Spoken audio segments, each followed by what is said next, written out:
This is a great honor for every fan of the Dallas Cowboys. I'm honored to be in the NFL.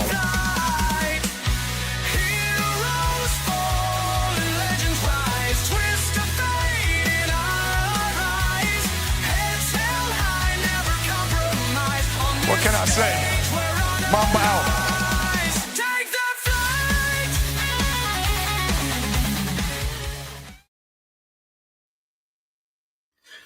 Well, good afternoon, everybody. It's your boy, Jay McLovin, along with Tony Gonzalez here on the afternoon show. We were about an hour away from the start of the postseason playoffs continuing. What a great day. Tony, I know you got a full plethora of stuff. Too bad, I know God was under the weather. We hope he feels better really, really soon because we want to get it back in here as soon as possible to talk sports.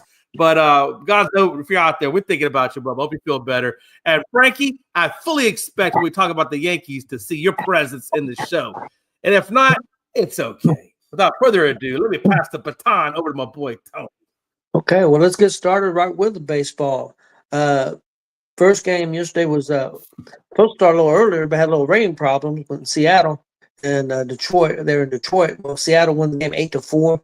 Pretty good ball game. Seattle, to me, looks like they've got control of this series now. I mean, they lost home field, losing that first game, but then they come right back to Detroit and get it back. So I think that they're in a good place right now with this series. And in the other game, we had Toronto and the Yankees. And Toronto got off to a very fast start, and the Yankees made a great comeback and took control of that game and won 9-6. Interesting game. I thought the Yankees were in trouble there the way things started off. I'm sure you probably did too. Well, let's talk about the Seattle-Detroit game. What you think of that game, Jay? Yeah, what did I think about that? I felt Seattle came to play and Detroit decided to just stay back in Detroit and not come. Not that they didn't play. I don't want to take that too far, but 8-4, that was obviously a lot of pitching issues. And I got to be honest, man, with Seattle, when them dudes start clicking offensively, it's hard to stop them, Tony. It is hard to stop that Seattle Mariners team when they start clicking. Crawford, obviously, in the third inning is when they got him started. Single to left, Rosa Serrano, single to center, and obviously a bunch of runs scored during that third inning. Yeah, man, I felt like Detroit just did not have enough pitching and or hitting to stop them. I kind of felt like Seattle just kind of – you said I felt like Seattle controlled the game. I felt like Gilbert did a good job pitching. And Gilbert's a good pitcher. And I'll be honest with you, I don't know who they got on the mound tonight. I know it's not Wu. So if I got a feeling if Toronto is going to get back into this, it's going to be in tonight's game, Tony.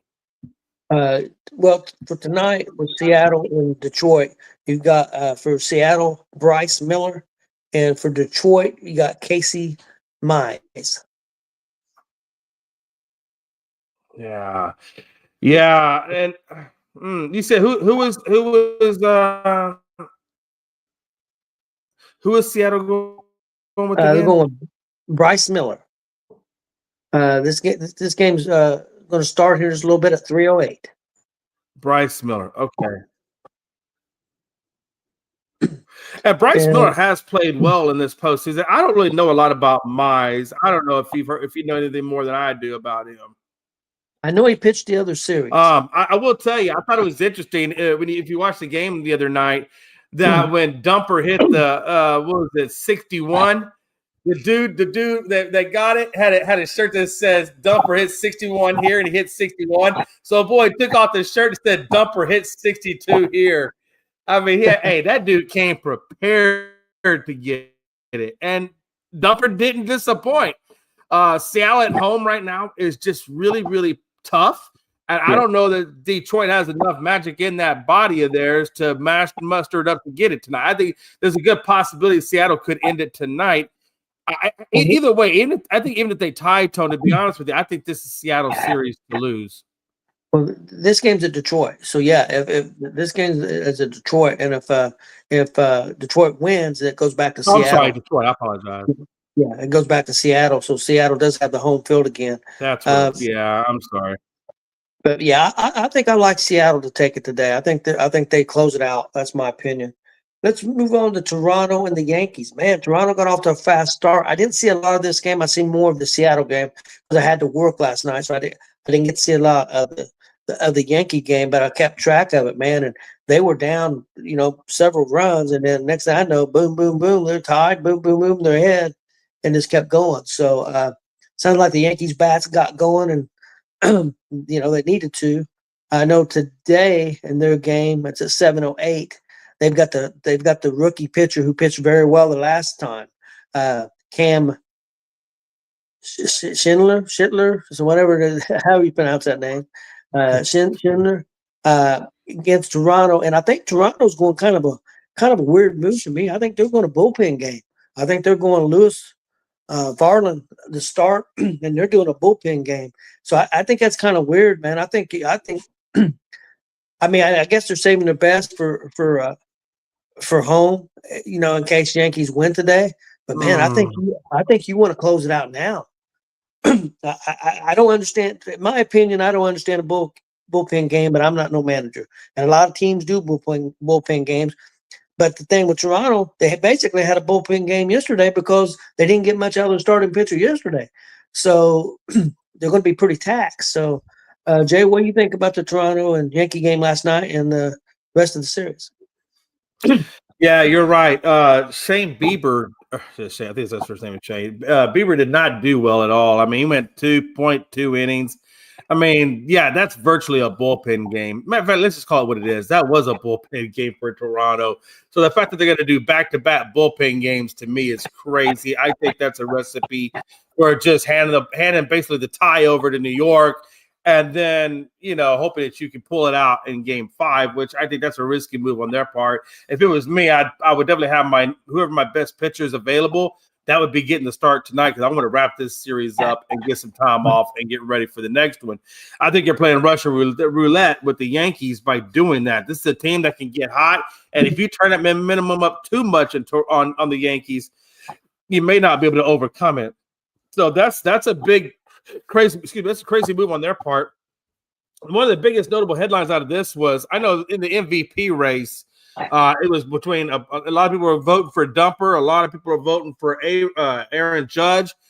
I gotta tell you, man, I know it's a regular season award, but right now, Dumper is just doing everything to show you that he really is. Whether it's regular season or not, it's still he is the MVP.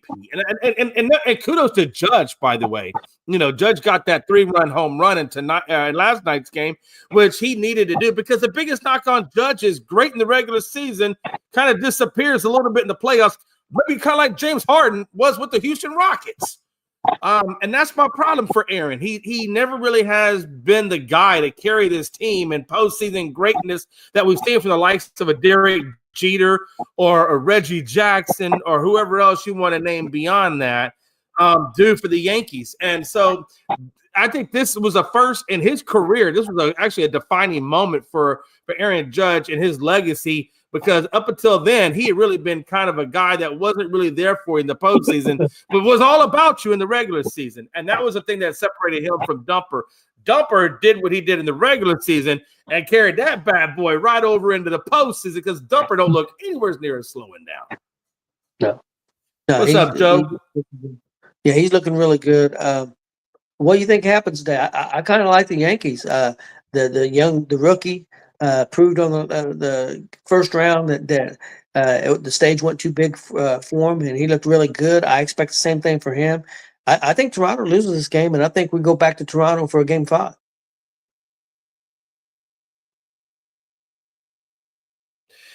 Yeah, no, I agree with you. I definitely think that Toronto's going to lose this game. And if they don't, I think Toronto is saying, "Hey, look, and this is why I think Toronto, and this is my opinion." And Pags really kind of talked about it, and I really kind of bought into what he's saying because it does make kind of sense that Toronto is relying mainly. They think that they have enough bats or enough offensive power that they can throw, a bullpen game at you and still hang with you score for score. And I think that's their approach to it, and I don't think that's going to happen like they think it's going to happen because Toronto has had the highest batting average in the league, but even still, I don't think it's going to pan out well for them. So I do see this going 5 games, Tony. And I don't even know who was the Yankees put on the mound tonight. They're putting that rookie Cam Schindler. That's right. He's been pitching really well. Well, let's see. The last game he pitched. When was the last time Schindler pitched? It was in the wild card, wasn't it? Yeah, and he pitched really well. And he had a lights out type of game. I mean, they were talking about that guy for days after that. So, yeah, I fully expect Schindler to come in and not shoot the bed, actually come in and play another great game. And I think Toronto, if they are relying on those bats, them bats are going to have to come alive tonight because I don't think the bullpen is going to get it done. Man, it's going to be a high hit count for the Yankees, and we'll see how much of that hit count they convert into runs. But I do expect to see the Yankees a lot on base, Tony. Yeah, I agree. So it should be a good game. Let's move on to the next game. It's going to be a 5:08 game. Milwaukee and the Cubs. Milwaukee's up 2-0. They got a real good pitcher going today too. Quinn Priester. He only lost like 3 games all season, and he's really strong. He's going to be going up against Talion. I tell you what, Jay, I like Milwaukee to win this game and sweep. Yeah, I agree with you. I think what's going to happen tonight is, number one, the last time Talion pitched for them, he was pitching well. I mean, he was pitching great. And they wound up pulling him, I think, in the 4th inning. He had like 48 pitches in, and they pulled him for analytics and went the opposite direction and wound up losing that game. I think the Cubs, and I think Stat Guy, and I want to make sure he gets credit for what I'm about to say. I think he had it right on the head that I think that they tend to rely too much on analytics and not enough on situational baseball. And I understand analytics are a good thing. It does help you put people in the right spots at some points, but you can't be so much on analytics that you forget the situational baseball, the situation of what's going in, who's hot, who's not, who's feeling, who's not feeling. So I think that's a lot of the part with the Cubs. And so I think for them if they're going to get the win tonight, they've got to let Tyon go much further than just 4 innings. They cannot pull Tyon out if he's having a good game in that 4th inning. And I think that's really kind of been the biggest problem for them. But at the end of the day, I do have the Brewers closing it out tonight. I don't think the Cubs have enough in them, to be honest with you. Yeah, what's up, Jordan Bell? Frankie, what's up, Frankie? Man, Jordan. Oh, Frankie. Next, let's move on to the next game. That's the 9:08 game. Philadelphia at the Dodgers. The pitching matchup I don't like. Philadelphia is going with Nola, and I know Nola had a lot of success in the past. Didn't have a great year this year. He's going against Yamamoto. Yamamoto was lights out in the wild card game. I think the Dodgers close it out at home. They're the best team in baseball at home. Yamamoto's on the mound. I think the Dodgers close it out tonight, Jeff. Yeah. This Phillies team, specifically the offense of this Phillies team, or lack thereof, has just really done the Phillies a disservice, man. I mean, and the fans of Philadelphia a disservice. Not that I mind seeing Pags sad watching his team lose, but I really hate seeing the Dodgers and Jonathan Mathis see his team win even more. So I do want to see Phillies pull this out, to be honest with you. And Pags has said before, I really don't follow the Phillies as closely as obviously this is his team. But he had a good point that he said that Phillies do operate well in L.A. So let's see, it's going to be interesting to see if they bring those bats or those bats come to life in L.A. because it sure as hell didn't come alive in Philadelphia. And I got to tell you, I honestly think that there's just too much momentum, honestly, on the side of LA for this to go longer. So I do think, especially Yamamoto, who is a guy who can hit his spots and is very, very – I think it takes just a few pitches to get into the game. I think he's going against Nola, and I've never been a big fan of Nola. I remember Nola when he pitched against Houston in the World Series. Wasn't a fan of him back then. I don't think even Pags is a fan of Nola. So for those reasons, I definitely think LA closes it out tonight, and I don't think it's going to be close. Frankie the Yankee, How you doing, man? We just talked about your Yankees. If you want to chime in real quick on the Yankees and then follow it up with the Cubs, and I'll let you round it out with your Dodgers Phillies since you weren't here for those three sides of it. Oh man! First of all, what a night! What a night, man. I'm gonna be totally real with you guys. Like you guys know me. I'm not scared to hide back on my feelings or anything like that. Jay, Tony, I was done by the third inning. I was done. I truly was done. I was I bet literally you was. I I, I, understand. I was about to hang it out. Like I'm like this is ridiculous. Like we were losing 2-1. In the third inning come around, Carlos Rodon's over 70 pitches. They pull him out.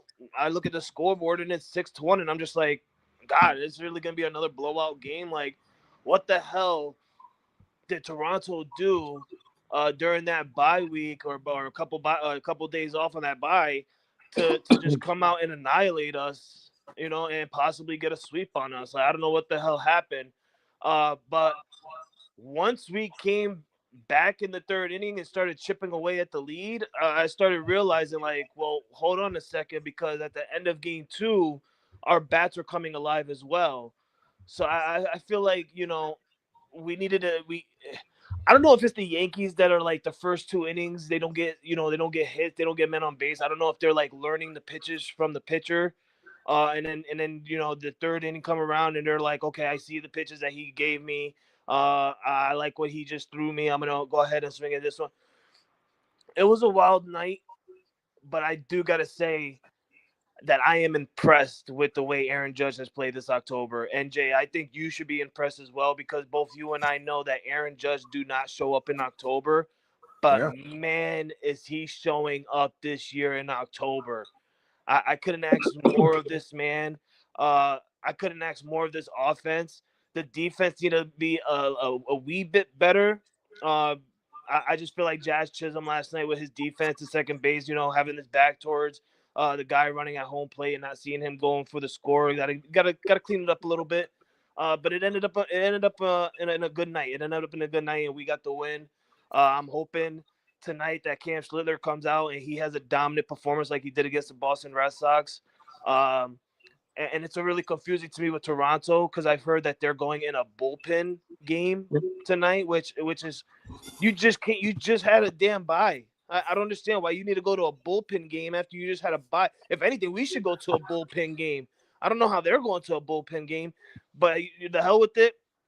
They're going with the pitcher that Aaron Judge hit the 3-run tying home run off of, and I'm excited. I'm ready. Honestly, last night's game changed the entire scenario for this ALDS. I really truly believe it. I feel like after that win, the entire team, offensively and defensively, is going to stick together and turn this around. We're going to end up going back to Toronto. We'll have a good pitching matchup between Gossman and Max Fried. Let me ask you a quick question before you go to the next series about Aaron Judge real quick and your franchise. Your franchise has been widely known throughout the decades of having very prominent players that have built their legacies in New York. And I am going to talk a little bit bad about Judge, but it's not all bad. I want you to understand what I'm saying. I think Judge, right now, for me as a baseball person, I don't see Judge right now as in the same conversations as a DiMaggio, a Jeter, a Giambi, all these great Babe Ruth, Lou Gehrig's. I mean, the list goes on and on. The Mantos, whatever. I don't see him in these conversations because of the fact that he hasn't produced in the postseason. I'm not talking about right now. I'm just talking up to now. Up to now, he has not really poised himself in the postseason. The Yankees have not won a ring with him. There's a lot of things that they have not done with Judge outside of the regular season. If he doesn't, if Aaron Judge does not ever get a ring with this organization, do you ever see him? I cannot ever really put him in the conversations as the great of New York. I think he's a good player, but if he doesn't come away with the win, or if he doesn't really produce in the postseason like all the other Yankee greats have, I think you almost got to take him out. If he retires and that never comes to fruition, I think you got to take him out of that conversation as a Yankee or as a Yankee great. You know what I mean? No. No, and I understand what you're trying to say. I just don't think that's true because let's flip it to football for a minute, right? Let's literally the topic or the discussion that you're saying right now. You could say the same thing about Dan Marino, right? Dan Marino was a great football quarterback who's never won a Super Bowl ring. Do you consider him as not great Dolphin? For not winning a Super Bowl. I think you misunderstand what I'm saying. If you ask me if is Dan Marino one of the greatest Miami Dolphins ever played the game, yeah, I'm gonna put him in it because let's be honest, outside of the 72 Dolphins, ain't nobody ever been to the Super Bowl, right? Out of the 72 Dolphins and Dan Marino. So it's a very short list of people for him to be compared to, right? Maybe Mark Duper, things like that. I get it. But when you look at the Yankees organization, that's just not the case. Your standard of producing elite athletes that have done elite things in baseball, Judge for me has not met that standard for which they set. So I don't see how you could put him in those conversations, which I don't think he's accomplished with the Yankees organization what they have. Right? Well, You can say Dan Marino has because he got him to the Super Bowl. And not many quarterbacks have gotten the Dolphins to a Super Bowl. So that's why I say that's not really a fair comparison. I feel the way you're trying to say it is because Aaron Judge haven't produced in the past in October and winning a World Series wouldn't put him up there with the great legacies of you know Joe what I mean? DiMaggio. But you can't say that because he's putting up numbers. He's got the numbers. He's breaking the records. He's got the regular season numbers. And I understand he doesn't have a ring, but there's many players out there that had great success and great numbers and great Octobers and still ended up ringless. There's players out there who has no rings but has numbers and has success because of what they've done in the game. You can still be a great and still not have a ring. I mean, that's one of the accomplishments you want in your life. I'm not sitting here saying, not defending you or going up against you. It's just my thought. You can be great and be ringless, but the main thing as a child growing up and becoming a professional league player, that's what you want, right? You want to have the numbers, and then you want to obviously have the rings. That's what every person wants. And I feel the same way. I say it all the time. If you don't have the rings, it don't count. But to me, I feel like I don't know what it is with Judge, and I can't fully defend him because this is honestly the first time I've seen a really good Aaron Judge in October. Honestly, it really is. So like, I don't know if I can. But hold on, stop right there because that really is the crux of the point I was trying to make. I feel like Aaron Judge, for me, for him to be in that conversation of DiMaggio or Babe Ruth or Gehrig or any of those guys, right? You got to, number one, be able to produce consistently in the postseason like they did, and then you have to have the accolades after that as well. And I just don't see him, like you said, this is the first step I've seen from Aaron Judge to put him in a conversation, right? He's producing right now. We'll see if he gets a ring, but I need a lot more to see of this going in the future from him in postseason play because there's just not enough postseason play from him in a good way that for me can put him in that. I almost feel like it's kind of disrespectful to put him in those conversations because he just hasn't accomplished in the postseason what those guys have accomplished. So I almost feel like it kind of cuts them short by putting him in that conversation. That's just my opinion. And we'll put a sidebar in it because we got a lot more to talk about. And I guarantee you, one of the evening recaps, me and Frankie, or when Frankie does Frankie the Yankee, we'll pick this conversation back up. And we'll go a little bit further with it, but I'm sure Tony wanted to say. I think Tony wanted to put his 2 thoughts into this. Yeah, real quick. The only thing I want to say, I had a question first before. How many seasons has Judge played with the Yankees? His whole career since 2015, 2016. So he's been there 10 years. Okay. Yeah. I wasn't for sure how many years he had put in there.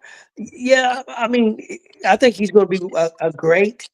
I don't know if he's going to be considered in the list of the top 5 or 6 greatest Yankees. Now that could change.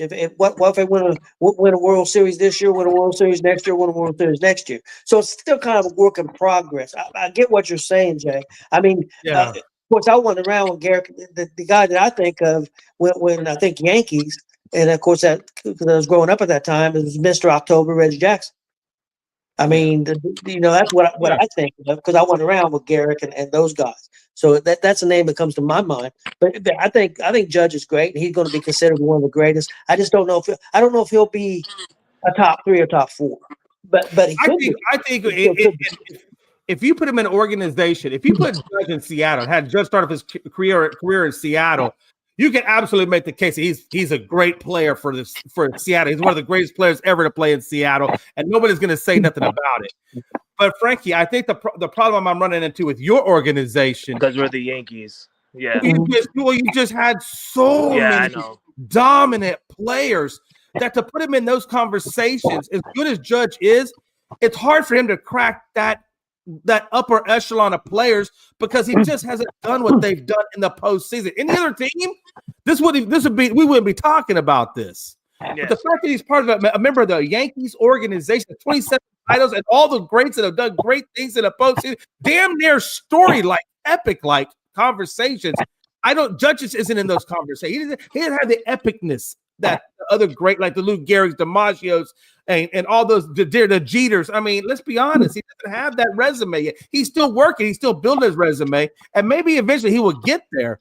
But as of today, like if his career ended today, nah, I don't have him in those conversations. Well, I'll tell you what. If the Yankees were to win the World Series this year, I think people will have to change the narrative. And if Judge continues to do what he's doing right now, all the way to the World Series and winning the World Series, then I think people will start having to change the narrative because he actually changed his October form. He's getting hits.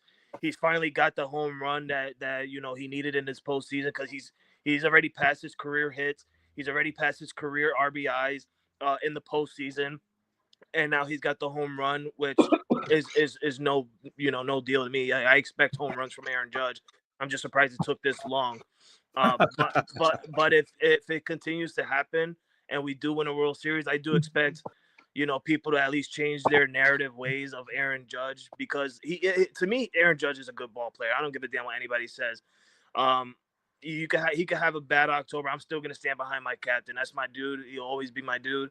But I would love to see my man win a ring, not just for us for me as a Yankee fan. But for himself as well, because he do deserve to be one of those people to have a ring on his finger. I mean, I would be shocked to see Aaron Judge retire MLB ringless. I really would, and I would be super pissed. I would be so mad that I would probably literally look for Hal Steinbrenner and be like, "What the hell did you do?" Because this year is good for me. This year is good for me because of what he's doing in October. But then again, I also look at it as the people around him, right? Like there's people around him right now that were playing good in the regular season and that for some odd reason are not showing up in the postseason, right? Like Trent Grisham, he's getting a hit here and there, but he's not doing what he did in the regular season. Cody Bellinger, he got 3 or 4 hits this postseason already, not doing what he did in the regular season. Paul Goldschmidt not even seeing the freaking field because Aaron Boone don't want to start him. Ben Rice, he got benched and he came out against the Red Sox and hit a home run. And since then, he hasn't been doing much as well. Also with the pitching as well. I mean, it's got to be everyone around Aaron Judge. It just can't be Aaron Judge. Last night was just Aaron Judge. Last night was the Judge effect. Hitting the game-tying home run, getting the out on I forgot Santander on a fly ball that could have been extra bases. We just got to keep it up, one game at a time, one win at a time, and we'll see the end results when it happens or if it happens. Cubs Brewers. Switch topic real quick. Cubs Brewers. How do you see that one playing out? Do you have it like the rest of us who have the Brewers winning and closing it out tonight? Yeah. I got Brewers sweeping it, and it's really upsetting to me, Jay, because on Friday, when this started, I actually said, and I stand behind everything I say, and sometimes it punches me in the mouth, and I deserve it. But I literally did say that Milwaukee will win Game 1, but I do expect a gentleman's sweep from the Cubs. And it does not look like that. It looks like the Cubs are getting an actual swept. And I think it is going to happen tonight. And I heard Jameson Taillon is going to be on the mound. I do think he's going to have a good game. But this is the Milwaukee Brewers. The last game he had to go up against was against the San Diego Padres. And we know how the Padres are. But this is the Brewers. These guys are on fire. They're seeing the ball well. They're hitting. They're getting good contact. Their pitching is on point right now. It does shift to Chicago. and the Cubs do play well at Wrigley Field, but how effective is this team defensively and offensively going to be? Because for some odd reason they can't find the ball at the plate to even get a base hit to save their lives. Last series, I want to give, and then I think we're caught up, and then Tony can take them there. Is LA and Philly? LA is obviously up 2, and now they're back in LA. Like Philly sports guy said, he feels like that when Philly goes to LA, that they hit way better. So do they even the series before they go back to Philly, or how do you see this one playing? Man, so I saw that show this morning, and I put up on a comment. I said, because the Yankees, ended up winning, and I went around and I told Toronto fans, like, put your broom away, play the damn song, we're not getting swept. I try saying the same thing to Philly, hold your head up, man, like, you go tell those Dodgers to put those brooms away, man. Tonight you guys are gonna get the win, but I don't think they're gonna get the win, Jay. Bro, I have been trolling Philly so hard the last day or two. I really do not think that they're gonna get the win, and it's not because that they're trash or anything like that. What I have seen in the last 2 games was comebacks. One, I saw a comeback from the Dodgers. Their pitching is great, right? Right now, you got Yamamoto playing Game 3. He's a great pitcher. Kyle Schwarber has not been seen since October for Philly has started. Yeah. And this is a man who's hit 58 home runs, and he is yet to be seen. Bryce Harper, yet to be seen. Like, what's going on? And then you hear Philly sports guy, oh, well, we love to hit in LA. Well, guess who loves to hit in LA also?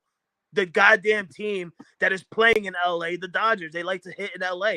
Do you not see Teoscar Hernandez smoking bombs? Do you not see Shohei Ohtani hitting like 380 out of the goddamn ballpark? I mean, they love hitting in Dodger Stadium as well. I get what he's trying to say. He's trying to be a fan and stick behind his team. And I'm the same way. I would have been like, we love hitting in Toronto. But I'm going to be honest with you. We freaking suck in Toronto. I'll tell everybody that. We suck in Toronto. He's not like that. He's just going to stand behind his team. And I get it. It's cool. You're on the brink of elimination. You're on the brink of getting swept. You don't want to get swept because if you do, Jay McLovin's coming for that ass. I'm just saying that right now. Man, I'm telling you.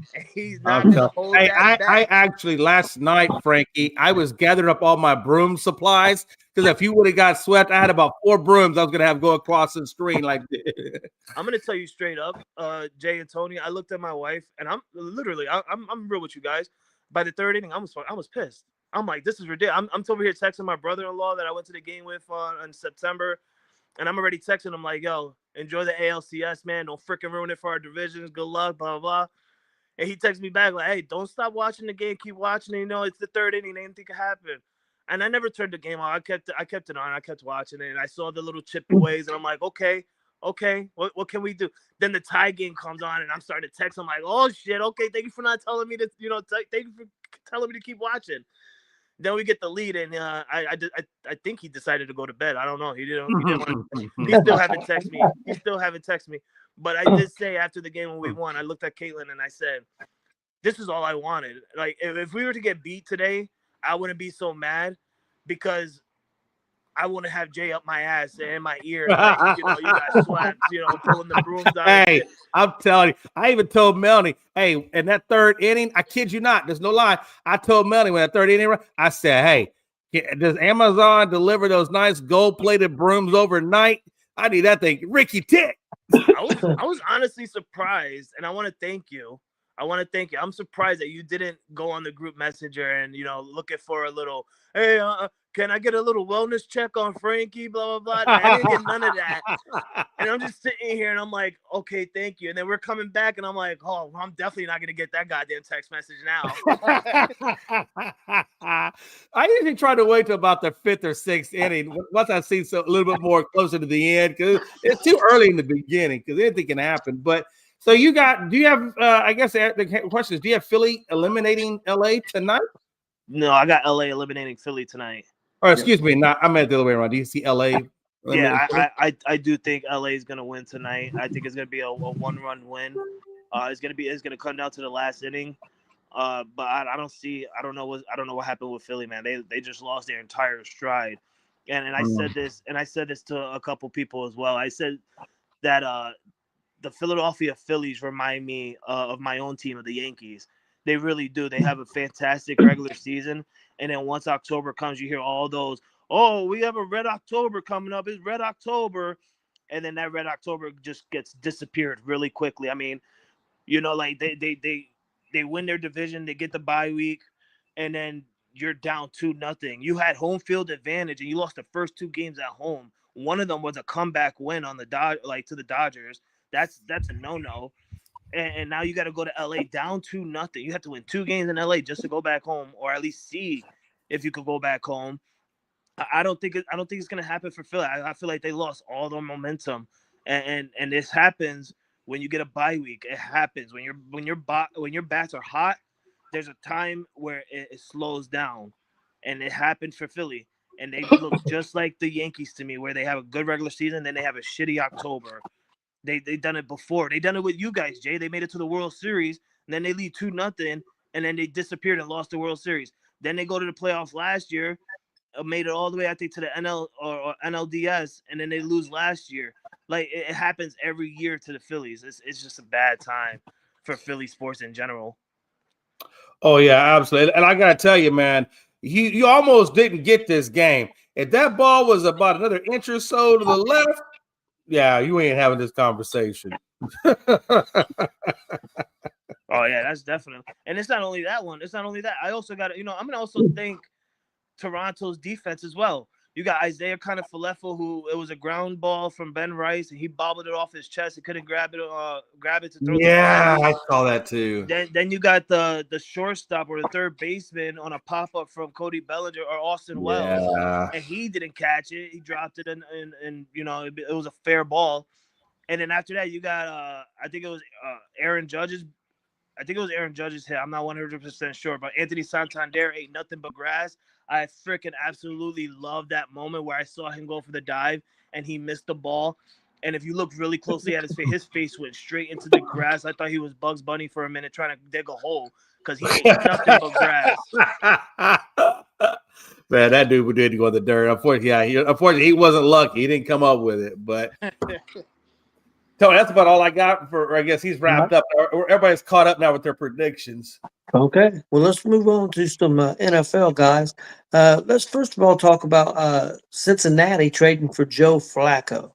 What do you guys think about that? I mean, I heard they did not check with the Giants at all about either one of their quarterbacks. That surprised me a little bit. Flacco, I think, is an improvement over the guy that they have. I don't know if it's going to be a big enough improvement. He's not mobile, and their offensive line is terrible. Flacco's got a big arm. I'm sure both those receivers are going to like that if he can get the ball out. What do you think, Jay? Is it going to make a difference? Man, so let me get this straight. You got an offensive line that can't block worth the damn, that took Burrow out of the equation, that saw Browning get lit up on his backside. You got the offense going to the line going to the left, the offensive line going to the right, leave the middle wide open. Oh boy, gets clobbered with the sack. And how is Flacco supposed to help you again? Because this dude is old as hell, can't run worth a damn. So you put a statue in a place that has no escape. Yeah, let that sink in. You know what Flacco gonna do? Flacco gonna get murdered. He's gonna be left on the injured list, and they're gonna be back to Browning, whatever dude they can fill up in there. I understand they wanted to get some experience behind there. Maybe they felt like that was the best option. But if you look at what you currently have with your offensive line, that is not the quarterback that's the right fit for that situation. You know what I'm saying? That dude, if you want Flacco to be successful, you got to have a great offensive line. You better send him to Indianapolis. Tell Danny Jones to take a break. Let Flacco play a little bit there, and then put Danny Jones back in. I mean, that's probably the only situation where he can actually be operating at a good standard. If you want to put somebody in Cincinnati, you better go get a runner. You better find somebody. Maybe go get maybe talk to Seattle and get Milroe over there, because Milroe's a pretty good runner. Or maybe you talk to Green Bay, go see if you can get Malik Willis. I think he's a pretty good, decent runner. Or maybe even talk to your boys over there in Indy and see if Anthony Richardson's available, because you damn sure know he can run. But the last person you need to put in that offense is Flacco. Would you make a trade with Cincinnati and give him Joe Milton? At this point, because I don't believe in Joe Milton either. Yeah, but it's gonna take I need a couple second rounders for him though. But yeah, I do because I already know my Cowboys. We're not doing anything this year. I'm waiting for that. I'm still waiting for the implosion, the full-on implosion. So I know for a fact my team. I don't know seriously. As a realistic person, I know that my Cowboys. We're not going anywhere. And I've been saying this I've been waiting. Hey, stock up draft picks, get draft picks, and let's go hit the draft board and see what we can find in the draft, and then we'll go from there. Because I'm telling you right now, the Cowboys are not far off from a rebuild. I still feel like they're not far off from a rebuild. You know, Jay? So no, would I trade for Dylan Miller? Yeah, absolutely. Jay, I agree with you about Flacco, but the problem is, I think they felt like they had to make a move, and I don't know if there was anybody out there with, like you said, because of the offensive line, that was going to make a difference. You know, it was going to make a big difference. But I think that they was losing the receivers. The receivers were upset on the sidelines. They were losing their team. So I think they felt like they had to make a move, you know, to do something and hope that it works out. I hope it works out for him. I hope it works out for Flacco. I hope he don't get killed. I think he might. I kind of agree with you. But one thing, Flacco is experienced, and he does have a fairly quick release. But again, I mean, you got to have time for the players to get downfield. You know, you got to have at least 3 seconds, and I don't know if he's going to get that. So we'll see what happens. Frankie, what do you think? I'm for some odd reason, and I said this last week about Cincinnati, just like you guys, they're having a bad offensive line, bad. But now, like, I look at it as you got Joe Flacco, a veteran, you know, Super Bowl winning quarterback, and to me, it looks kind of different now. And I get it. I agree with you guys. They have a bad offensive line, but like Tony said, Joe Flacco has a quick release. He's a veteran quarterback who won a Super Bowl. He's not Jake Browning. Okay, yeah. When he sees that defensive line coming at him, he's going to do one or two things. He's going to throw the ball away, or he's going to throw the ball away. He's not going to sit there and take a goddamn sack or turn the ball over, fumble it, or throw an interception just to throw the ball. He's going to throw that ball away if he doesn't see anybody open. That's the veteran in him, and I think that's what Cincinnati looked at it and was like, okay, well, let's get somebody in here that can, you know, 1, do quick release, 2, be smart with the play ball, and then 3, you know, get us a chance to at least win some games, not blown out probably, you know, even if we do lose, let's not get blown out. You know, let's show that we're competitive. And I think that Joe Flacco can do that. He really can go in there and change the entire landscape of this Bengals team for this year. But it comes down to that offensive line, man. But then again, he's a veteran. He knows what he's got to do. He knows to run out. Obviously, he's not fast and he's not mobile. Just run out and give yourself a little you know, extra 2 seconds. And if you don't see nobody, he's going to throw the ball away. That's the veteran in him. And I think that's what Cincinnati looked at it. Plus, the division is not really good. I mean, I know Pittsburgh's 4-1, 3-1, whatever, but Cincinnati's only 2-3. I mean, there's still time for them to make a run at the division, or maybe even a wild card. So I think it was smart to make a move. Was it the right move? I don't know, but I mean, they weren't going to get Cousins. I mean, it's too much money to spend to try to go after Kirk Cousins, and I personally like one of the Giants quarterback better, but I mean, what the hell do I know? So, you know, Tony, it was a situation. I got a metaphor for this. I'm gonna give you a visual about how I see Flacco in this situation. So the other day, you know, I got a pretty good sized dog named Blue, and he stays in the house and he monitors the door like a hawk, right? If you even get to the driveway, that motherfucker going ape shit crazy. So the UPS guy delivers a package, right? He gets up to the door. He puts, and I'm watching this, right? I'm watching this. I see him doing it. He puts the package on the ground, and as soon as he puts the package on the ground, Blue jumps up, scares the ever living crap out of the delivery driver because Blue over there banging on the door like 125-pound animal would, and this dude hauls that. Dude, he's running so fast. He got his camera turned around taking pictures of the boxes. He ain't stopping. And that's what I feel like. He got to a point where I said, hey, come back. He's really gentle. The guy said, fuck no, I'm out of here. And that dude got this hard. That's the way I feel about Flacco. I feel like Flacco is going to go to the line He's going to say the word hike, go, route, whatever it is he does. That boy's going to give him the ball, and that defensive line is going to come at him like Blue came at the door, and that dude going to be running for the locker room saying, hell no. Flacco, I don't know if you guys seen this, but Flacco could make history this weekend, becoming the first quarterback to beat the same team on two different teams in the same year. Yeah, Green Bay. That'd be cool. That would be cool, honestly. Especially since it's Green Bay. I mean, hey, he got away from Michael Parsons once. Who says he can't get away from Michael Parsons again? True.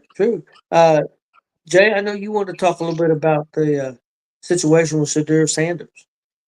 Yeah, this is another. Okay, so we're talking about this is like a day of things that we don't get. If I had to title this show, it would be called "What the F," because I feel like that's kind of what's going on in sports right now. It seems like every time I turn left or right, there's sports lines that are doing this to me, and this is just another example of it. Like, okay, so you get rid of Flacco. All right, I got you. He's and Dylan is playing great, so you feel like you can move on with Dylan.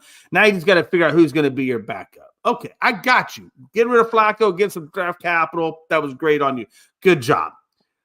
What I don't understand, and Frankie, you're gonna have experience with this conversation because he was on your team, is how you bring Bailey Zappi off of the practice squad to Shador. I know you thought you was gonna move up, but you ain't moving up. You're gonna stay in the third spot.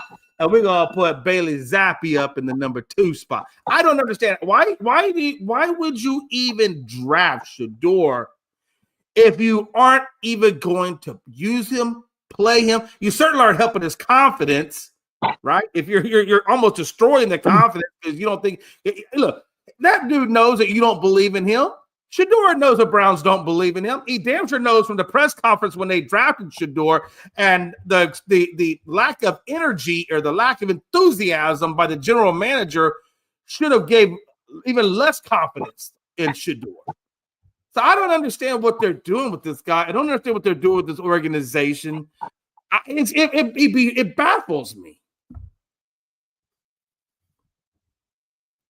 Frankie, what do you think?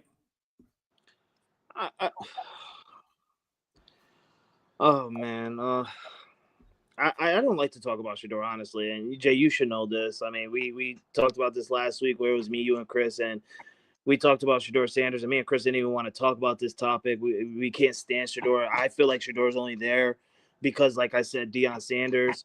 I felt like Cleveland was put with their backs against the wall. Deion Sanders obviously probably called Cleveland and said, "Hey, draft my son." Blah blah blah.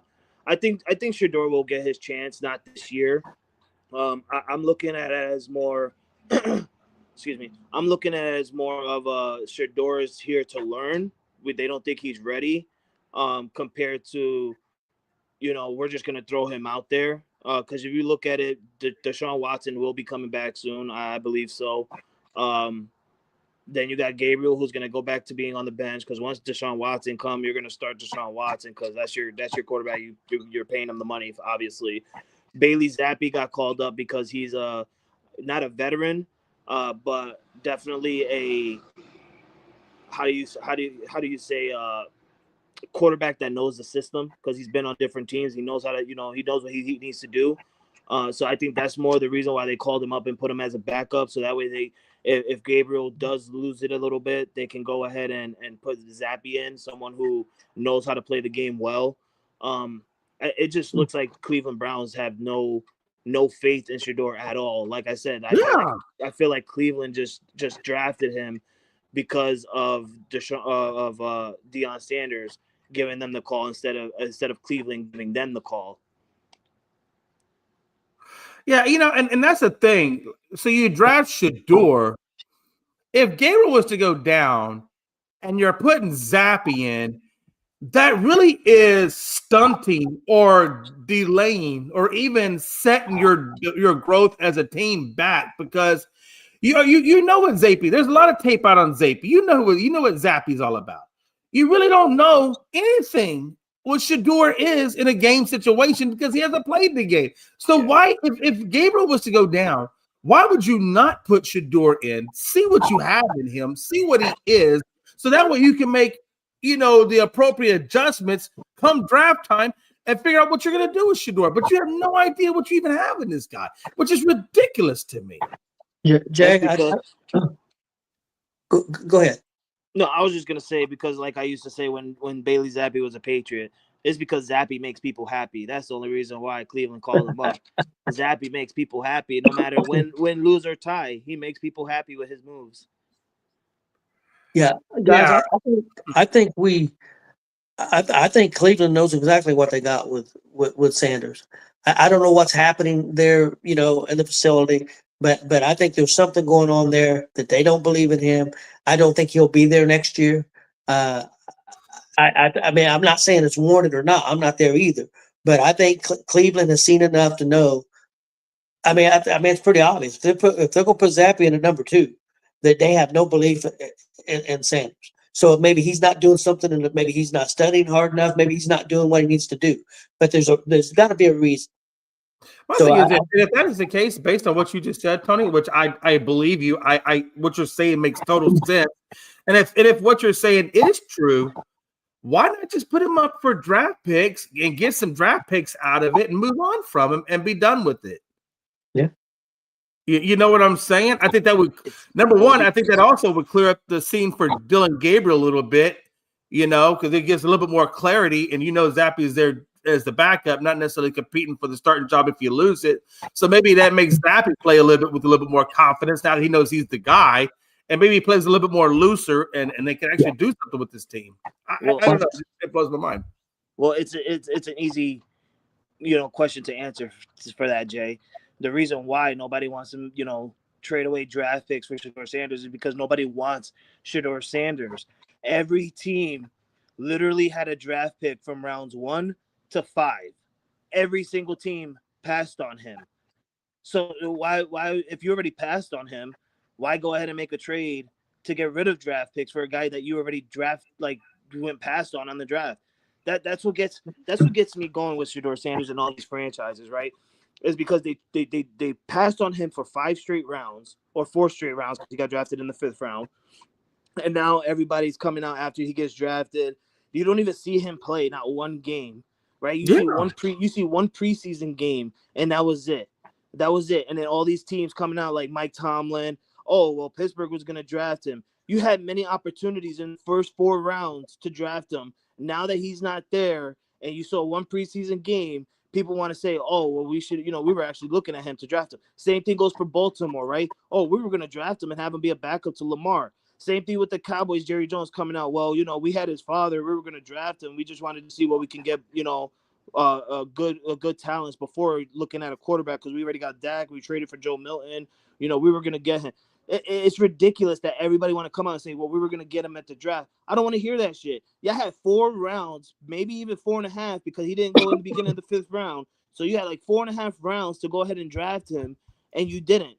And now that's the answer to the question that you just asked, Jay. Why no team is, go ahead and trade for him and give up draft picks? Nobody wants to give up draft picks for a player that they just skipped out on 4.5 rounds for. Nobody believes in Shador Sanders. Right. And I don't know if it's because he came into the draft too early, or if they just see we're not gonna get this guy because of a standout superstar like for his father and make his father happy. No, I don't know what's going on, but I don't see Shador Sanders anytime going anywhere. He's just gonna be stuck where he's at right now because if you really look at it, Deshaun Watson's not done in Cleveland either. What if I can see this happening? What if like what Tony's saying? What if they wait till the end of the year, cut Shador goes out as a free agent, and let's say the Saints are just so desperate because they don't believe in Rattler anymore or whatever, and they snag up a Shador, throw him in there, and then see what they can do with him, and then Shador goes and balls out with Olave and company. I mean, how crazy would that be? That would be nuts. I don't think that would happen. because I don't think there's enough talent there in New Orleans. I think if he goes somewhere and he's going to be successful, he's going to he's going to have good talent around him. I'm not because I hope Shadur makes it. I'm not against Shadur at all. I hope, but I think he's going to have talent around him. And Frankie brought up Baltimore. I heard Baltimore was interested, but I heard he didn't want to go there.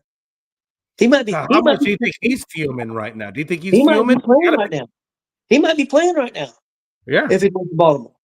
Yeah. So so I don't know. What does it say? When he told everybody that he didn't want to go to Baltimore or whatever, be careful of the devil you asked for, because the devil you didn't ask for. Yeah. What a time to be alive. Jeez. All right, guys. Next thing I've got is the top NFL players from Week 5. If you guys got somebody you want to add in, let me know. First one, quarterback Matthew Stafford, 89 yards, 3 TDs. Next up, Baker Mayfield was 29 of 33 for 379 yards and 2 touchdowns. Sam Darnold was 28 of 34 for 341 and 4 touchdowns. So he's balling out. Running back Rico Dowdy. You know something about him, Jay. 23 carries, 206 yards and a touchdown. You know something about this guy too. Running back Javonte Williams for Dallas, 135 yards and a touchdown. We had Jacoy Krosky Merritt for Washington, 111 yards and 2 TDs. Did have a fumble, but he had a good game. Next wide receiver, Emeka Abuka from Tampa Bay, 163 yards and a touchdown. He's looking really good right now. Next up, wide receiver Stephon Diggs, 146 yards in that game for New England. And then a couple defensive players. Another guy you know about, Jay, from Dallas, Shamar James, 15 tackles, 8 solo. And then another name that everybody knows, been around for a long time, linebacker Bobby Wagner from Washington, 14 tackles and 8 solo tackles. So there was the players of the week. Anything you guys want to discuss there, or do you have anybody you want to add to that? I just want to talk real quick about Dowdle. I remember when he was with the Cowboys, he was really a good running back. I felt like he was undervalued a lot by a lot of people. I think he kind of went under the radar of a lot of people. And now that he's kind of out of that, because he was in that running back by committee with Pollard and everybody else. So he never really kind of had the spotlight all to himself. And now that, like you said, now that Chupa Hubbard went down, with Carolina, and he's stepping up. Now you're seeing what he does. And I'm telling you, I think he's going to shine. I think he's going to be a good running back in the league for a long time. I mean, he's been good. He was good for Dallas. I kind of was sad to see him go, but he's going to be good in the league given an opportunity. Yeah, we had a hell of a game. Frankie, was there anybody you wanted to add or anybody you wanted to talk about? I do want to add somebody, but first I just want to reply to Jay and to you that I don't want to knock Dowdle out. He's a good running back. Jay's absolutely completely right. He's a good running back, but let's not also ignore the fact that the Miami Dolphins have a shit run defense. They have a garbage run defense, and that's why he ran all over them in that comeback game. Because when they came in and played New England, he didn't do jack squat. He didn't do anything. It's based on the run defense you're going up against, and it just so happened that he went up against a trash run defense. He's a good running back, obviously. I'm not trying to knock him down. I'm just trying to go out there and say, for everybody to remember that he went up against Miami, and they have a shit run defense. That's all I'm saying. I don't want to hear, because I know Jay sometimes he gets a little fumed inside of him when somebody talks bad about someone he just talked good about, and he's coming back with some heat. I just want to reiterate that to Jay that he just went up against a bad run defense. That's all. The name you could go ahead and have your moment. I just want to throw a name out there real quick, and then you could go ahead. The name that should have been in there is Drake May. And not just because he's my quarterback. He had a phenomenal game against Buffalo. He beat Buffalo. He almost got sacked at the last play of that fourth quarter where he didn't get sacked, and he just got the ball off in time to Stephon Diggs. He had an amazing game. And let's not overlook the fact that he right now leads the NFL in completion percentage. He literally, like, every game he's played, he had a 70 or more or 75 or more percentage of completions. That's absolutely amazing. I think he's getting overlooked too much. I feel like he should start getting looked at, especially now after he beat the Buffalo Bills. People should start looking at how Drake May actually is. I've been looking at this dude obviously since last year as his rookie year, and I thought he had a phenomenal rookie year, and that was with a team that had jack squat. Now that he's got some linemen, he's got some weapons around him, he's got some running back. I feel like people should start looking at Drake May at a different level. That's just my theory. Yeah, I agree with you. He's just now starting to hit a stride, and with the schedule they're going to play, I think his numbers will even go up further. So yeah, I think he's going to by the end of the season. I think he could be uh, definitely going to be a top 10 quarterback, and maybe don't kill me, Jay. He might be a top 5 by the end of the season. I mean, it's possible. It's possible. I mean, and I will tell you the reason why, the reason why I 100% do believe that it's possible is because, again, and I think Frank is going to agree with me on this one. Mac Jones was a damn Pro Bowler when Josh McDaniels was there, year 1. Then he goes away. Then he get Drake May, bring Josh damn McDaniels back. Drake looks like the best thing since sliced bread. Maybe it's time to put some credit on the ability of Josh McDaniels and what he can do for a quarterback. Oh, he's great quarterback. He's great with quarterbacks. He just can't hit. Yeah, I mean, really, he is phenomenal. He's a great quarterbacks coach. He's a great offensive coordinator, absolutely. But I'm trying to put this into people's heads that Drake May had a fantastic year last year without Josh McDaniels. He really did. I understand some people don't look at it that way because they didn't see much of Drake May, and the Patriots wasn't, they didn't look how they looked this year, but he did in number wise as a quarterback. He did have a great season last year as a rookie, and mind you, he did start by week 4. He came in and he started for the Patriots. So from week 4 to week 18, he had a great season last year, and that was without Josh McDaniels. But now that he got Josh McDaniels, Jay's right. He looks absolutely amazing. Mike McDaniels is Josh McDaniels is a quarterback whisperer, and I was super happy to have Josh McDaniels back because I said it before that on Mac Jones' rookie season, he went to he took us to the playoffs. Imagine what he's gonna do with Drake May, who to me, I feel like Drake May plays better than Mac Jones. Yeah, I will say this about Drake May. Number one, you got to put some respect on his name now at this point because you just went against the Buffalo Bills and defeated them, and now they are no longer undefeated. So that's a hell of an opponent to go up against. And to come away with the win when absolutely nobody was going to pick Patriots over the Bills. That just wasn't going to happen.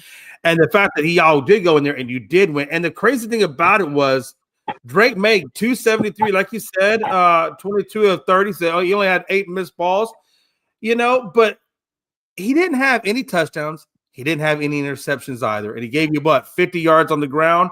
I don't know if he got a touchdown out of it. I know he gave you 50. Did he give you a touchdown out of that? No, 12. No, I apologize. he didn't. I was thinking Josh Allen. I apologize.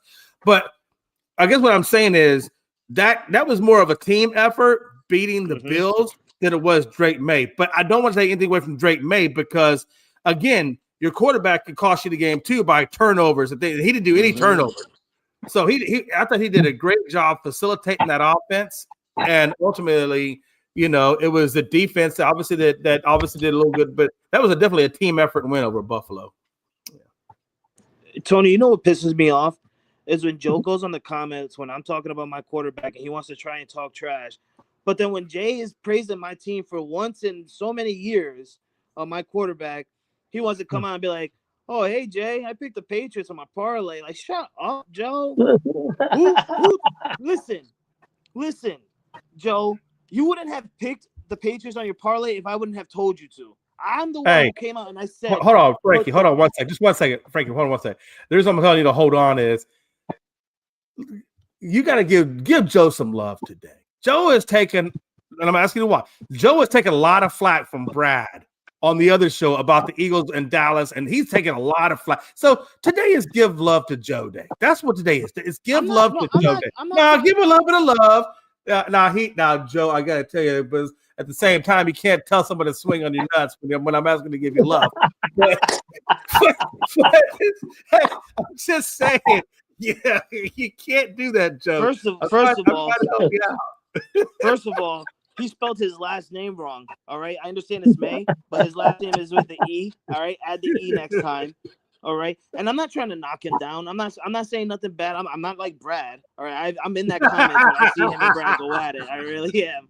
But all I'm saying is, Joe, I'm the one who told you, yes, pick the Patriots on your parlay. Jay even knows I went an entire week saying I'm 100% confident that we were going to go in there and beat the Bills.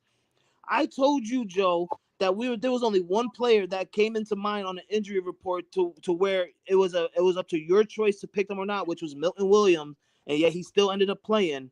But if it wasn't for me, Joe, you wouldn't have picked the Patriots on your parlay. You would have probably picked the Bills, and it would have ruined your parlay even worse. Now, I remember you said that your parlay got messed up because the Chargers lost to Washington or something like that. I forgot. But still, the team that you asked me for, I gave it to you, and you won it. So give my team some goddamn credit. Hey, see, even Joe said, you're right, Frankie. You did tell him. Okay, now we put that to bed. All right. Woo! I thought I was gonna have to break out some lubrication. It's about to get hot and steamy. Lubrication? You bring out lubrication for hots? What? Oh yeah, because friction. What do you need when you have friction? If you don't put oil in your car, which gives lubrication, what happens, Tony? I don't know. You gotta ask Diddy. I don't want to talk about lubrication with Jay. So let's move on.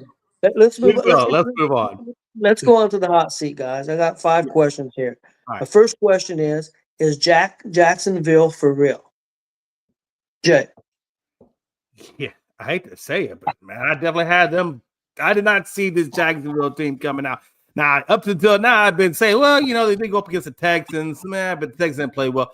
But they went up against the Chiefs and handled business against Mahomes. And I think at this point now, whatever Cohen has told his team, or whatever he's done with the adjustments. I know one of the biggest adjustments he did was on offensive line, and you can see it now with the way Lawrence is playing and so forth. But yeah, you got to put some serious credit now on Jacksonville. I think they are for real. Frankie. Yeah, I went all 5 weeks or 4 weeks before this one coming up saying I don't believe in Jacksonville. I literally, when I saw their record on the TV screen during the game, I'm like, damn, they're really 3-1. Then I had to look at who they beat, and then I'm like, oh well, that's why. But after seeing what they just did against the Chiefs and being down, they started the game being down 14-0. They came back and won it.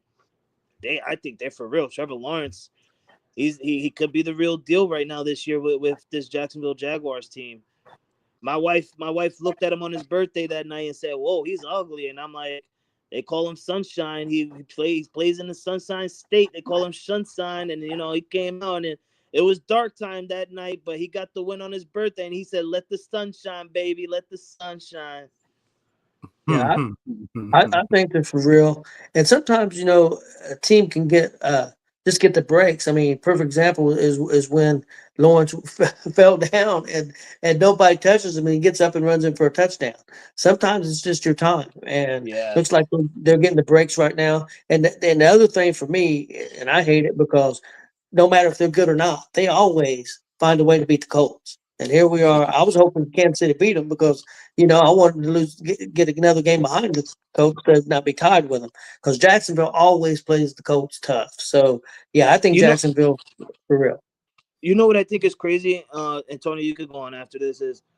I want everybody to think about this for a real quick second. You have Trevor Lawrence, who just beat Patrick Mahomes, Drake May, who just beat Josh Allen, and you got Bo Nix, who just beat Jalen Hurts. That's incredible. That's that's crazy to me that I think of those names and see the quarterback comparison and how different they are from each other. And these young bucks are beating. I can't even say that. I can't even call these guys old bucks yet, because they just about to start hitting their prime too. So it's kind of weird that these 3 little quarterbacks that just came into the league not so long ago are beating these guys who've literally been to AFC championships, who's been to NFC Championship, who's been to the Super Bowl, who's won Super Bowls. I mean, it's crazy. Yeah, it is. Yeah, I didn't think about that way. That's a good point. Yeah, That is a good point.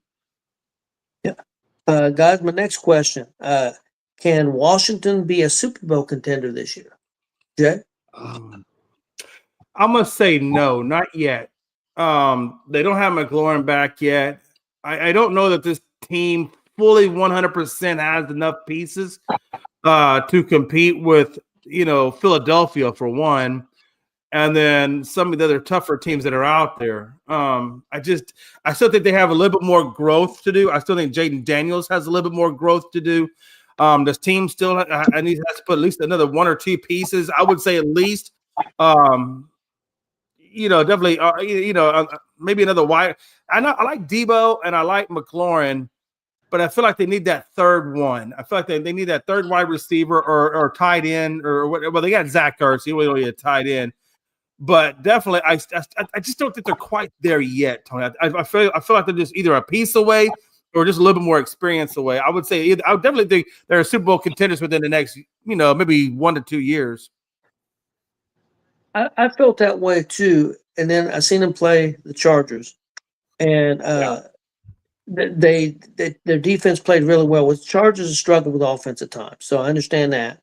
But they moved the ball really well on the Chargers defense, and that is the Chargers' strong point. And Philadelphia doesn't look like Philadelphia right now. Their offensive line does not look good. Their defense is not knocking. Their defense is still good, but they're not knocking people. Their offensive and defensive line ain't knocking people off the ball, and that's like they did before. So I think because Philadelphia is taking a step back, I'm going to say they've got a shot. I think they got a shot to make the championship game. Whether they can get the Super Bowl, I don't know. But I think they can make the championship game because I think they can play with the Rams. The only team that I question if they can play with might be Detroit. Because I think Detroit might be ready now because they're healthy. And I don't know what happened week 1. I don't know what the hell. Somebody put a curse on them. What the hell? They just didn't show up. They got to knock the rust off, Tony. They got to knock the rust off. That's all. Yeah, that could be. So, Frankie, what do you think about Washington? I think they can be Super Bowl contenders. They just need to get healthy.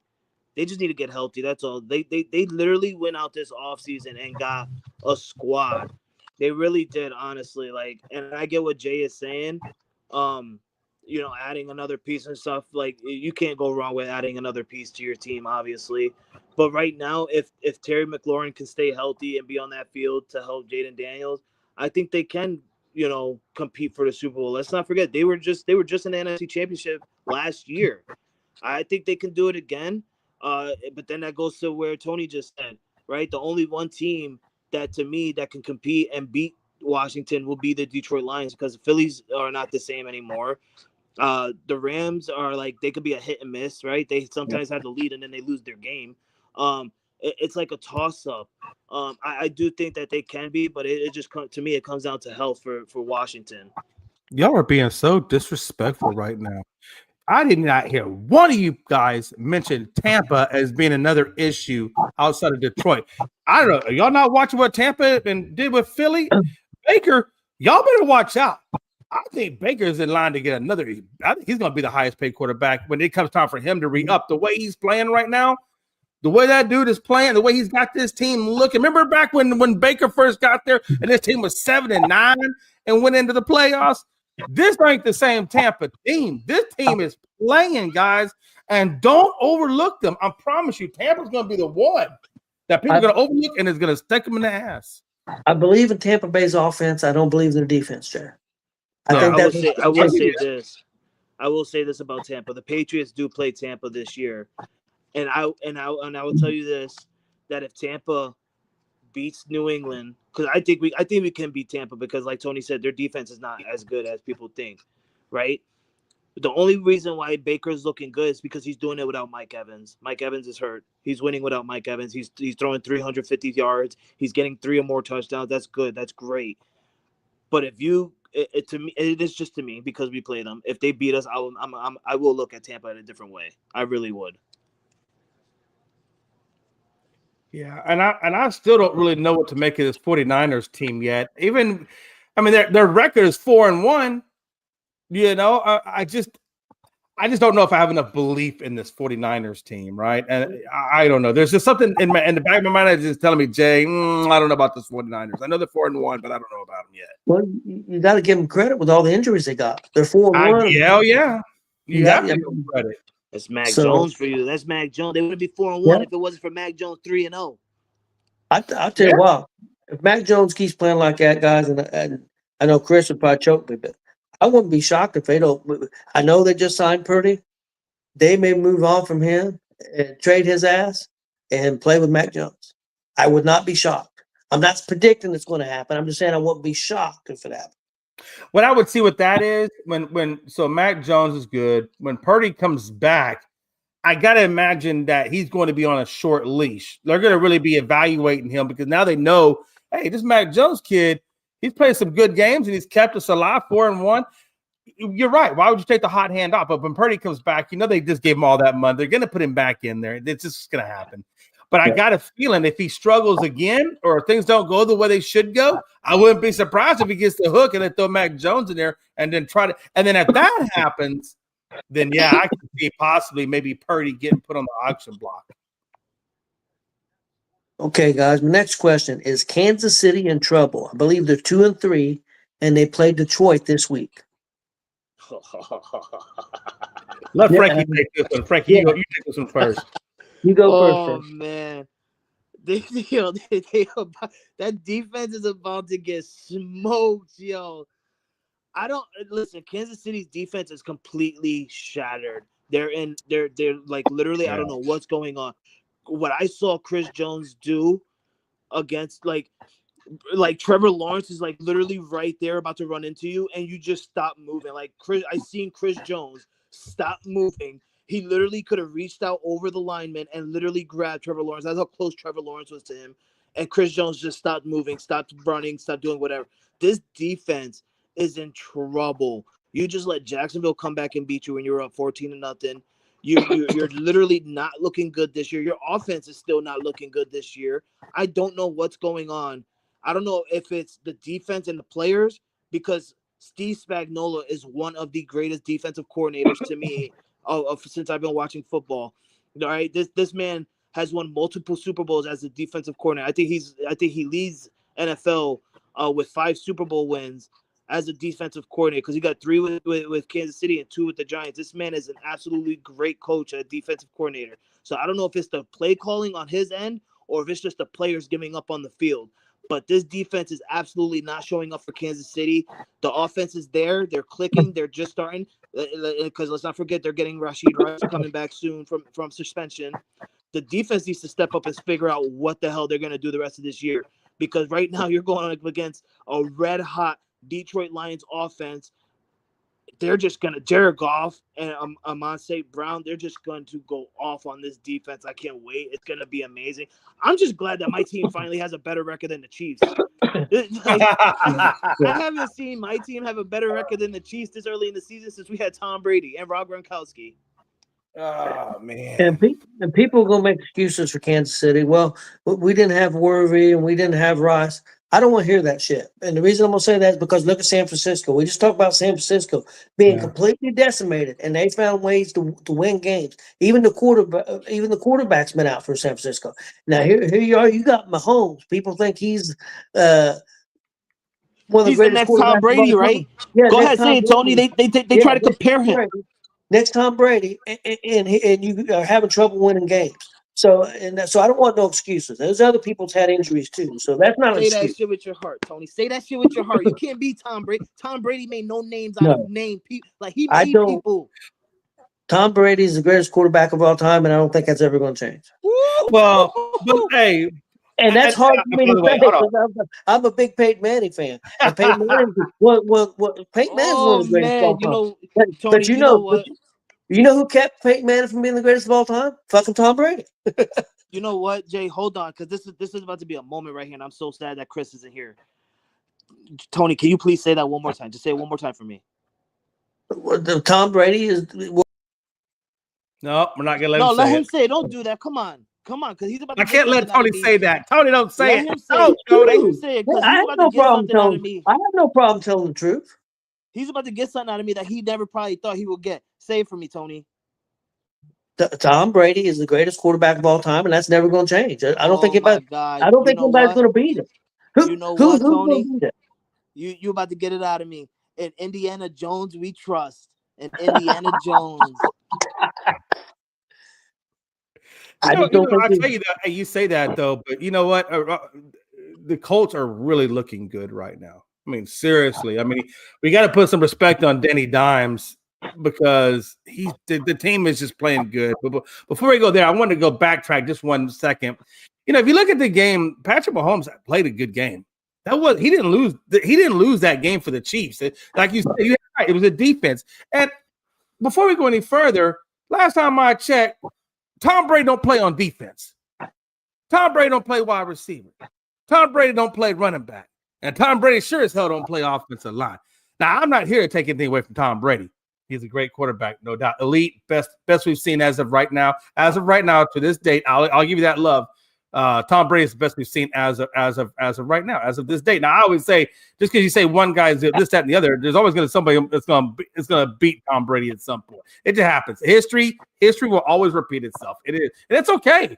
And the next generation needs their Tom Brady too, so it's great. But with that being said, let's not say that Patrick Mahomes can't be as good as Tom Brady because his defense let him down.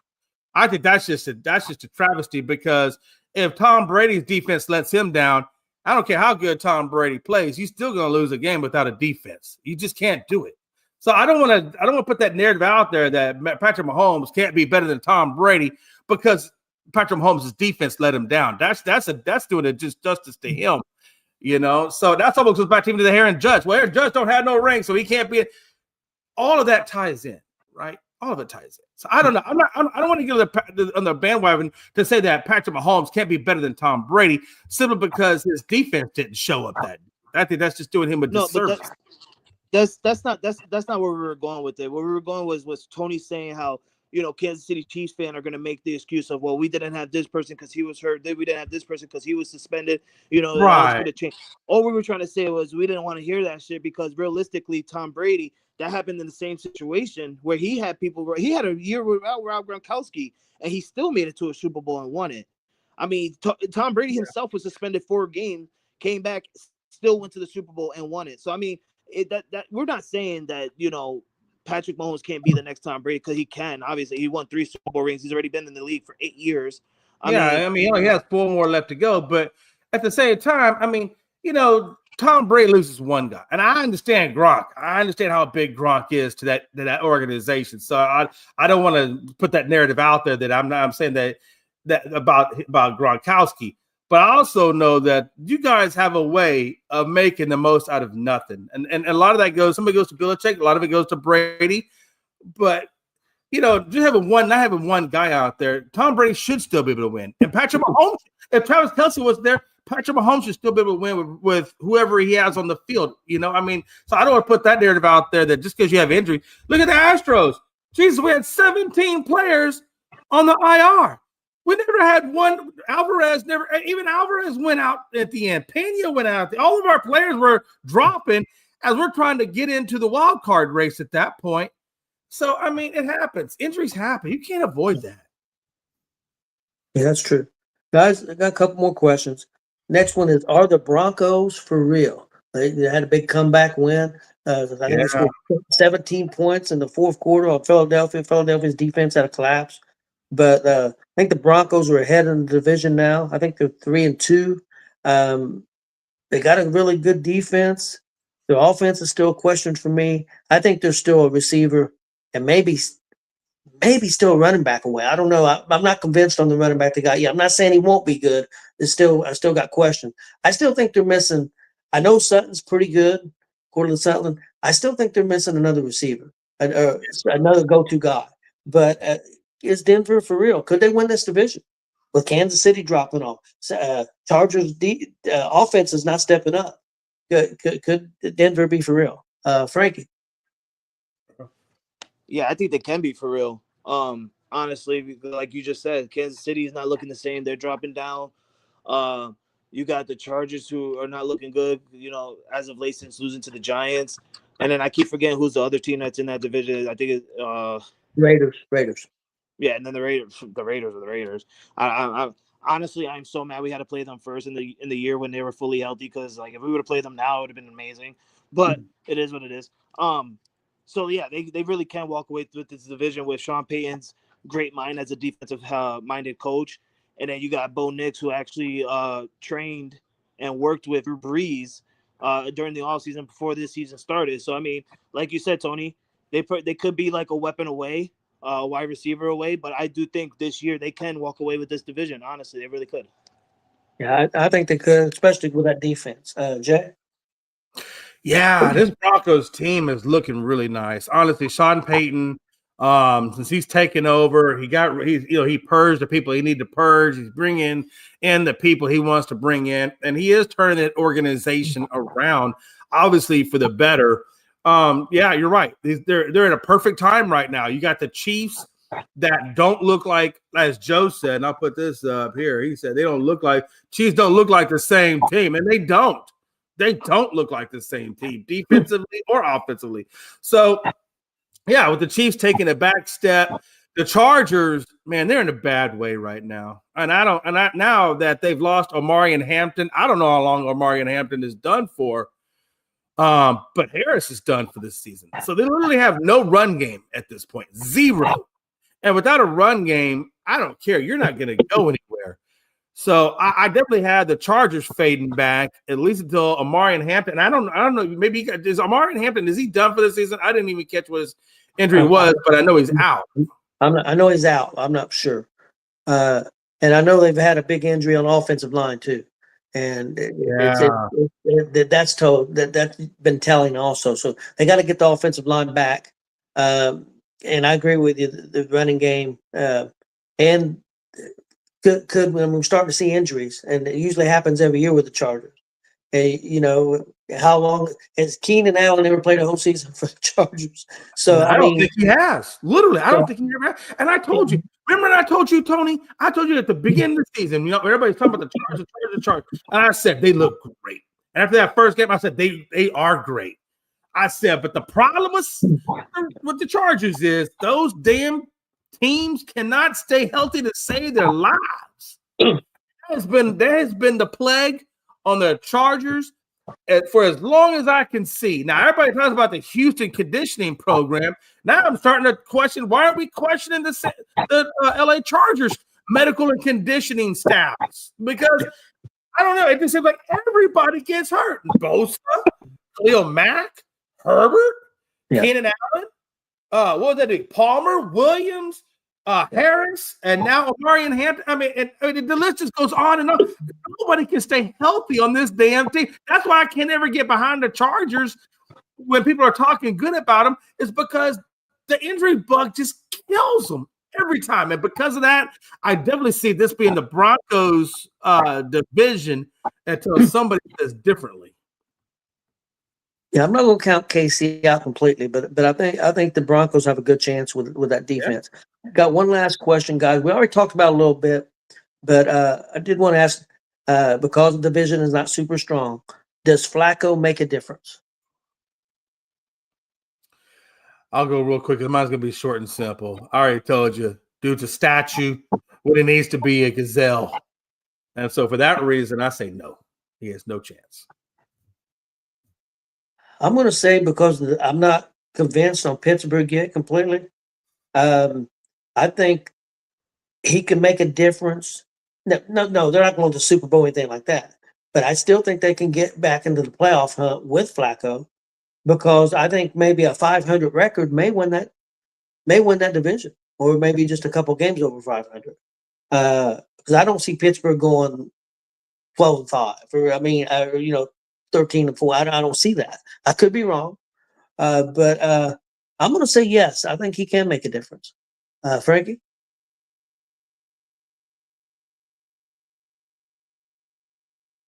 Maybe Frankie not here. Oh, I think Frankie took a sabbatical. Okay. Sorry, my kids just got off the bus. I'm sorry. You can move on. I'll be right back. Okay. Well, that's all I had, Jay. That's all I had too. He might have went and said, "Have a nice day." Okay. All right. Well, Okay. what was? I'm sorry. What was your question? Well, we was just asking. We already talked about it, but I was just asking. The last question was: Does Flacco make a difference? Oh yeah, I think he does make a difference a little bit. Like we said earlier, it's going to come down to the offensive line and if they can protect him. But as a veteran quarterback who's won a Super Bowl, I do expect some experience out of this offense now. Either he's a quick release, like you said earlier, Tony, and like I said earlier as well. What's smart about him and is smart about this move is instead of having a quarterback back there like Jake Browning and just giving up and dropping down for a sack and loss of yards, or just throwing the ball and turning it over on interceptions or fumbles. Joe Flacco is going to run out of the pocket. If he doesn't see nothing, he's going to throw the ball away and just take the down, rather than taking a loss of yards and giving up sacks or giving up turnovers on fumbles or interceptions. I think it's a smart move getting a veteran quarterback like Joe Flacco. I really do. So I do expect a difference in this Cincinnati Bengals offense. I just want to do one thing, real quick, Tony. Number one, Seattle's up 1-0, and Detroit just got a player on first base with 2 outs, and his name is Derek Dingler. If that's not a close relation to Dirk Diggler, I don't know what is. I seen it. I said, is his last name really Dingler? Because that looks a lot like Diggler. But anyway, he's trash. That's trash postseason. That's trash postseason numbers. A .095 batting average in the postseason. That's just bad. And you're on Detroit, so I don't want to hear people be like, "Oh, well, that's the ALDS." No, he went through the wild card. That's 3 straight games against Cleveland, and now this is the 3rd or 4th game against the Mariners, and you're not even hitting 100. That's bad. Get this guy on the bench. I'm pretty sure you can find someone else on the bench hitting better. Don't worry, he popped out, was once and done. It's going to be interesting to see what that lowers his average to a .90.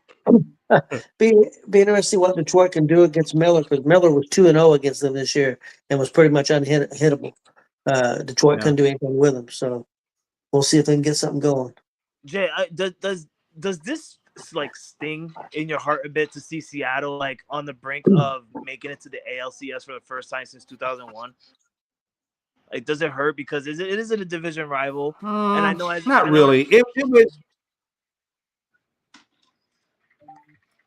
I will tell you, the only thing that would hurt me is if they made it to the World Series. As long as they don't make it to the World Series, hey, it is what it is. I'm not in it. Somebody from the division has to go.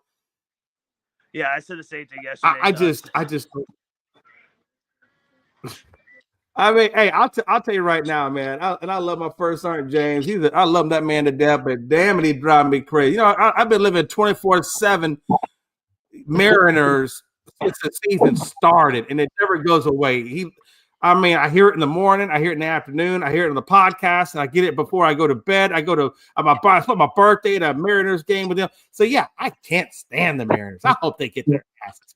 Well, Tony, I don't know what's worse. Jay getting a call from his friend before bed, or he said, "I hear it before bed." I'm saying, no, like, wait, what? I think this is the friend that lives with him. No, it's James. It's the guy that lives with me. Yeah, they're in bed together. Yeah, yeah. We go down the hallway. My bedroom's on the left. His bedroom's on the right. And every night I hear him laughing. Every morning I hear him laughing, and I'm like, I can't wait till this man moves into his new home. Well, he's happy because if it wasn't for you guys, he wouldn't be in the situation that he's in. Because you guys you guys were tied not so long ago for the division, and you lost both series to him. Yeah. So, I mean, if it wasn't for you guys losing to them, he wouldn't be here. It would be opposite. Maybe you guys would be in this position right now, right? I mean, so I wish it was. It'd be a hell of a lot easier if I was the annoying one and he wasn't. He's not trying to be annoying. He's just excited because if it wasn't for you and your team, he wouldn't be in this situation. So he's just happy because your team's not true. That's not. Listen, there's a difference between him and me. I'll tell you the difference. The difference between him and me is I wake up next morning and whatever. Him, He made me Seattle Mariner pancakes in the shape of S's this morning. I told you. Just saying. I'm just saying, man. There's no getting away from it. When your pancakes are in the shape of an S, it's not fun. And then he put green food coloring to make it look like this S on on their hat. That's good. That's good. So anyway, so that's the life I'm living right now. But yeah, closing remarks. Frankie, you got anything? No, I got nothing. Just sitting here patiently waiting for my game later on tonight at 7:07 or 7:08, whatever fucking weird time MLB want to schedule playoff games. 708. 7:08. Yeah, that's real perfect. I'm gonna be waiting. Trying to keep my composure down right now.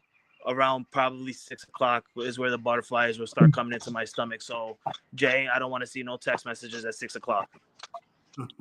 I got one thing. I got two things. First thing is go to Gonzo Sports Room's Facebook page.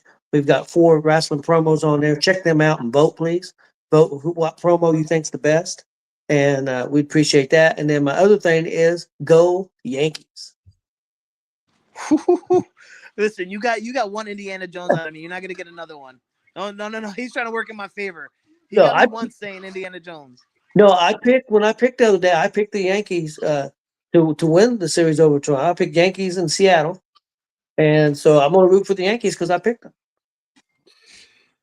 Well, I'll tell you what.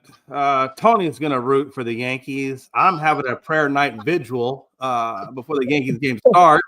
If anybody wants to join me, you can DM me. I'll give you the information, and you can say a prayer that Toronto mollywops the Yankees tonight. So that will be tonight. Just DM me for all the information. I don't think that's happening with a bullpen game. I don't think that's happening. I don't understand a bullpen game. Never doubt the Lord. Just had a freaking bullpen. Listen, if the Lord can take 2 fish and a couple of loaves and feed 5,000, Toronto can win a bullpen game. There's still hope. Hope is alive. I will say this. Like it says under my name. Hashtag Schlitz about to happen tonight, baby. Schlitz about to happen. Schlitz about to go down. Hey, if you guys have enjoyed today's content, make sure you give us a like and subscribe on Gonzo's Sports Room YouTube page, as well as Elite Sports and Entertainment Network's YouTube page, ESEN for short. And again, make sure you go over to Gonzo Sports Room's Facebook page and check out those promos. You will not be disappointed. They do really good work over there. And until next time, it's your boy J McLovin saying one and only one thing: Yankees suck.